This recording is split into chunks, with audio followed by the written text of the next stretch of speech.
ಇನ್ನು ಕಾಮಾಕ್ಷಿ ಪಾಳ್ಯದಲ್ಲಿ ರೇಣುಕಾಸ್ವಾಮಿ ಕೊಲೆ ಪ್ರಕರಣಕ್ಕೆ ಸಂಬಂಧಪಟ್ಟಂತೆ ದರ್ಶನ್ಗೆ ಸೆಲ್ನಲ್ಲಿ ಟೆನ್ಷನ್ ಆಗ್ತಾ ಇದೆಯಂತೆ. ಅಭಿಮಾನಿಯ ರಕ್ತ ಚೆಲ್ಲಾಡಿದವರಿಗೆ ಸೆಲ್ನಲ್ಲಿ ಅನ್ನ ಸೇರ್ತಿಲ್ವಂತೆ. ಕಂಡವರ ಮಕ್ಕಳ ಪ್ರಾಣ ತೆಗೆಯುವಾಗ ಅನ್ನ ಸೇರ್ತಿತ್ತ ಪೊರ್ಕಿ? ನಿನ್ನ ತೆವಲಿಗಾಗಿ ಬಡ ಜೀವವನ್ನೇ ತೆಗೆದೆಲ್ಲೋ ಡೆವಿಲ್ ಅನ್ನುವಂತಹ ಮಾತು ಸಾರ್ವಜನಿಕ ವಲಯದಲ್ಲಿ. ಸಾರ್ ಒಂದು ಸಿಗರೇಟ್ ಕೊಡಿ ಅಂತ ಕೇಳ್ತಾ ಇದ್ದಾರಂತೆ. ನಿನ್ನ ತೆವಲಿಗಾಗಿ ಒಂದು ಬಡ ಜೀವವನ್ನೇ ತೆಗೆದಿಲ್ಲಪ್ಪ, ಈಗ ಒಂದು ಸಿಗರೇಟ್ ಕೇಳ್ತಾ ಇದ್ದೀರಲ್ವಾ ಕಿರಿಕ್ ಕಿಂಗ್ ಅವರೇ? ನಿಮ್ಮ ತೆವಲಿಗಾಗಿ, ಒಬ್ಬ ಹೆಣ್ಣಿನ ತೆವಲಿಗಾಗಿ ನೀವು ಒಬ್ಬ ಅಮಾಯಕನ ಜೀವವನ್ನು ತೆಗೆದ್ರಲ್ವಾ? ನಿಮ್ಮ ಅಭಿಮಾನಿಯ ರಕ್ತವನ್ನ ಚೆಲ್ಲಾಡಿದ್ರಲ್ವಾ? ಈಗ ಅನ್ನ ಸೇರ್ತಿಲ್ವಾ ನಿಮಗೆ? ಆದರೆ ಆ ಮಗನನ್ನ ಕಳೆದುಕೊಂಡಂತಹ ಕುಟುಂಬಸ್ಥರಿಗೆ ಹೇಗ್ರಿ ಅನ್ನ ಸೇರತ್ತೆ?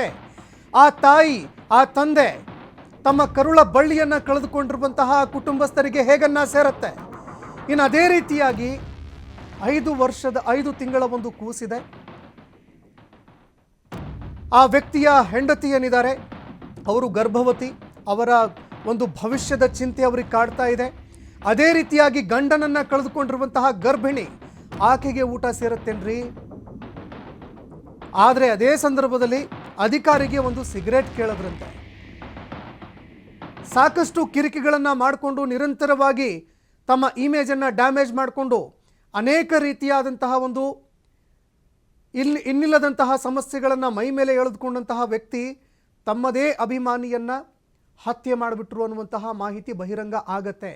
ಅಭಿಮಾನಿಗಳು ಕೂಡ ತಲೆಯ ಮೇಲೆ ಮೆರೆಸ್ತಾ ಇದ್ದಂತಹ ಅಭಿಮಾನಿಯನ್ನೇ ಕೊಂದಿದ್ದಾನೆ ಅಂತ ಗೊತ್ತಾದರೂ ಕೂಡ ಸಾಮಾಜಿಕ ವಲಯದಲ್ಲಿ ಇವರ ಪರ ವಹಿಸಿಕೊಂಡು ಅಭಿಯಾನ ಕೂಡ ನಡೀತಾ ಇದೆ.